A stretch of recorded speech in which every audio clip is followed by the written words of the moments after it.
Well, welcome back, everybody. Today, I'm super honored to have Alan with us. I'm going to give you, for those of you that have been living under a rock, you don't know who he is, you're about to find out. There's very few of you that probably don't know who Alan is, but it gives me true honor and pleasure to introduce you to Alan. Alan, take a second to say hello to our guests. I'm happy to be here, Tony. Hello, everyone, and thank you for inviting me. Excellent. Great to have you. So I do rapid 10 with Tony, top 10 with Tony. I do like a rapid fire and a top 10 questions. And then, as we start, we might go down a rabbit hole as well. But there's a lot of founders, consultants, CEOs, investors, and, people in the business community and leaders that are listening to this. So I think I'm really excited for them to learn more about you, who you are, and all that good stuff. So let's get right into it. I always start with the one word opens. What's the one word that you could use to describe how you're feeling right now, Alan? Optimistic. Optimistic. Love it. And let's just get right into how you started in your business and where you started from. I love your story, where you started from, where you are today, and where you're going. If you could share that with our audience so we could be on the same page with you. Well, I was fired in 1985. I was asked to come up to Rhode Island to be CEO of a consulting firm, behavioral consulting. And the owner was W. Clement Stone, the financier. He was a brilliant guy in terms of starting an insurance company, combined insurance, but he thought that everything was about positive mental attitude. And I told him that he had his ideology reversed. That is, he had $450 million, which gave him a positive mental attitude. He didn't have 450 million because he had a positive mental attitude to begin with.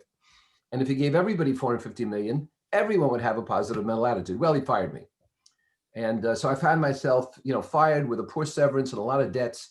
And I said to myself, among, at the time, 250,000 independent consultants in the US, well, what are my strengths? And the key is you build on strengths. You don't try to correct weaknesses.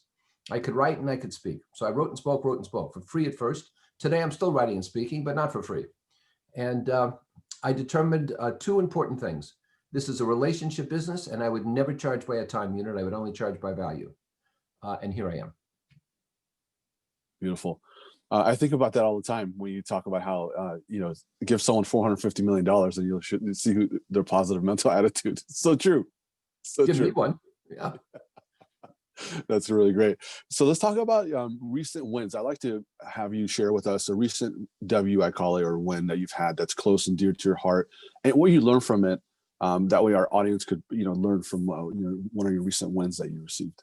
God, there have been so many. I mean, I have 4 books coming out next year and 2 more proposals out. But I'll tell you something different. I have a consulting assignment right now. I don't do organizational consulting very often anymore, maybe 10% of the time, but I have one in Russia. And we started a couple of months ago. It's sort of organizational redesign and so on. But it came because someone a year ago went to my $1 million consulting college from Russia. And we stayed in contact because he gets my communications, he gets my newsletters, my podcasts, my videos. And so when this need came up in his company, he thought of me and he said, would you be willing to do this, remotely and help us with this project? And I said, of course I would. And the really salutary thing about this, and the thing I think important for everyone listening right now, is that you need to maintain relationships because a brand is how people think about you when you're not around. And you build your brand by providing constant value for people. They might not access it, they might, but it's there. You're in the public square. And so he came to me with this. And you only need a couple of people doing that a year to have great success. So that's the one that comes to my mind, Tony. Wonderful. Man, I couldn't think about, speaking of value, I listened to your podcast, The Uncomfortable Truth. I love it. And you give a lot of value there. And sometimes it's kind of scary, the topic, the subject matters that you speak to and you share with us. I'm like, oh my God, he's inside my head and he's articulating it. So I appreciate your podcast as well. For those of you who don't know his podcast, please check it out. It's The Uncomfortable Truth. And I'll put it in the show notes for everybody as well. So moving right along, I want to talk about failures. They're not failures if you don't, if you learn from something, if you learn from a mistake, it's not really a failure, but it's called a failure. So we all, some of us, it takes 2 times to learn from a failure, but some of us learn right away, all that good stuff. But I wanted to ask you, Alan, for audience to know, what's a recent failure that you've had and what did you learn from it? I haven't had any recent failures. I mean, I have a book proposal that wasn't accepted, but that's not really a failure. It comes with the turf. I haven't had any recent failures. I've had things that didn't go as well as I thought. I think if I look at a failure that I've had, from the time I was fired, I didn't collect enough names. And even though it was pre-technology that we have today, I should have been more assiduous in writing names down and keeping in contact with people. I was so eager to put bread on the table. I wasn't thinking of the fourth sale first, which is one of my credos today. And so I should have collected a lot more names and provided a lot more value to a lot more people on a constant basis. I finally got clued in later. But what you said before is true. It's not about failure, it's about resiliency. And so if you walk into a buyer's office, I mean, I've never walked out of a buyer's office poorer than when I went in. No buyer ever took money from me, and there's no lever where they pull and you go through a trap door like in a cartoon. So if you walk out of a buyer's office, you don't get the business, that's a learning opportunity. So life's about resilience more than wins and failures. Absolutely. I couldn't agree with you more. It's like running a marathon too, right? I know one of the biggest things I've learned and other leaders share is, you got to have patience. And as an entrepreneur, I never had patience. It was costly for me to learn that. Well, look, there's something else about that you just said, and that is that you don't have to win the marathon to be successful. You might just want to beat your previous time, or you just might want to finish it. And the fact is, success has a range, and it's a rheostat. It's not an on and off switch. And so you have to allow yourself to be successful in a range and not only look for perfection, not only look to win above all else. That's beautiful. That kind of reminds me, I don't know if it was one of your books, but it was something related to you, and someone was using you as a context. They were saying, and we used marathon as an example. He had a certain time. Oh no, it was yeah. We were talking one-on-one. It was about you, and he talked about coaching, and he basically said that he was running a marathon. And matter of fact, he couldn't get better time. He would complete it, which was awesome for him. But he as soon as he hired a coach, he was able to beat his own record because he was racing himself. So we talked about your coaching, because you offer coaching for people and all that good stuff. The coach, a coach could definitely take you to the next level. So wanted to share that with people as well. I know you do some coaching here and there. Yeah, exactly. I'll put that in the show notes as well. Let's talk about expenses, Alan. So if you could share with our audience, what is your number one expense, what that is? I don't need the amount. I just need, if you want to share with us, what is your number one expense today that you have as a business? I was going to say my number one expense is my lifestyle. I mean, I told somebody the other day, if I didn't make another penny from right now, I am good with my reserves until about next Thursday, so no problem. I think the biggest expense of my business is time. 90% of everything I make in the revenue line goes down to the profit line. I don't have overhead. I'm sitting here in my office at home. I've never had an external office. I've never had a staff member ever. So, this doesn't cost that much. So I don't have big business expenses. Now, I used to, pre-pandemic, when I traveled, my biggest expense was airplane tickets, because I travel first class, I stay in suites, limos pick me up, I lead a good life. And I don't charge that to the client. I subsidize because I've been successful. So I would have a six-figure monthly American Express bill at times. My American Express bill last month was $1,200. And so times have changed. Absolutely. If you don't mind sharing with us what your wife said to you, this is a really great story, and it really resonated with me. And I bring this up a lot with a lot of consultants, of CEOs who have exited, and I talked to them one-on-one before I press record. We talk about a lot of deep things. So I talked to CEOs that have a business, or consultants that have a business. They're looking to expand their office, and ones that just exited and then they're starting something new, and they're all focused about the office. All they could talk about is a bigger office. And I'm like, you only have 50 people. Why do you need an office for 150?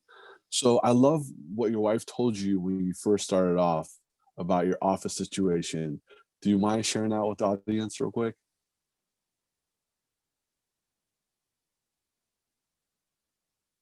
Do you remember the time that? Sure. I said to my wife when I was fired, we'll have to look for office space. My wife said, why? There you are. Did I lose you? I'm running my own business in an office. Tony, can you hear me? You want me to go on? Perfect. There you are. That's a valuable lesson, as you were saying. Yeah. If you can repeat that one more time, thanks. Disappeared again. There you are. Okay. I said to my Okay. wife, let's look for How now? office Is that better? space. And my wife said, why do you need an office? Tony, this isn't working. No, you're talking while I'm talking. It's not working. Oh, you know what? It's probably the video. I'll turn off the video. It's Zoom itself. You want to turn off video real quick? And we'll keep on. But there you are. Is that better now? Well, now I can see you, and now it's working.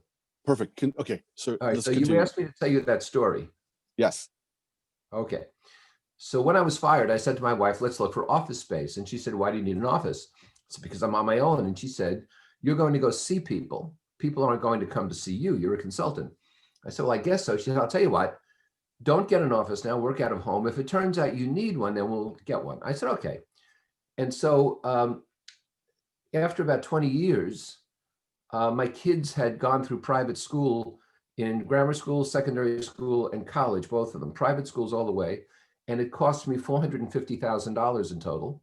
And I estimated that that's what the office would have cost me over that time frame with rental and appliances and a repair and a temporary assistant and so forth.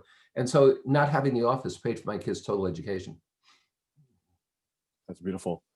Let's move right along to your favorite online business tool, Alan. If you could share with us, what is your number one online business tool that you use every single day? What is that for you? It's allensforums.com. And I have a forum that's operating 24/7, 365.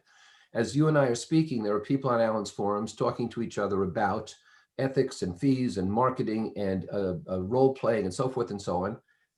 And as they're doing that, the value accrues to me because they never know each other without me. So my community, my global community, is partly in person as I go places and do things, and it's also partly virtual. So while I do use social media and I do blog, I have a public blog and a private blog, my website is allenweiss.com. This online forum I have, allensforums.com. That's the primary electronic digital tool that I have. Excellent. And as we're hitting we've hit our stride, but we're also coming to an end here. Tell us, what's the one question that you wish, when you're out there doing keynotes, when you're doing public speaking, you're holding a webinar and the Q&A starts and people start rapid firing questions one-on-one. What's that one question, Alan, that you wish people would ask you but nobody asks you in business context? They need to ask me, what's the critical issue for me, for themselves, in trying to clarify their lives? And the answer to that question is they need to stop searching for meaning, which is heresy, and they need to begin creating meaning. People are in this fruitless search. They use the wrong people's metrics. They use other people's metrics. You have to create your own metrics and your own meaning in life, and you have to do that now. My next book, which is coming out early next year, is called Legacy, and it's about how to create meaning and stop searching for it. It's like somebody who owns a business and decides they want to sell it, and at that point tries to improve its valuation. You don't do that. You improve the valuation every day until such time comes as you sell it. The same thing with your meaning and legacy. And my metaphor, Tony, is that every day there's a page written in our book. And so the question is it a blank page? Is it the same page as yesterday? Is someone else writing the page? Because I find that some people are observers of their own lives. That is really powerful. Thank you very much for sharing that with us. I can't think of anyone else that answered that question their own like that. So perfect. And here we are at the close, sadly, but let's wrap it up with a one-word close. What's that one word that you could use to describe how you're feeling now, Alan? Energized. Energized. Love it. Well, there you have it, folks. Alan, I'm so honored to have you. Thank you very much for your time. And I know you gave us a lot of great value, and I'll put your website address and how people get a connection to connect with you online, and the show notes. And looking forward to having you on here again when you release your new book, so we can tell everybody about it as well. Okay, take care. Thanks, Tony. Great being here. Thank you. Of course.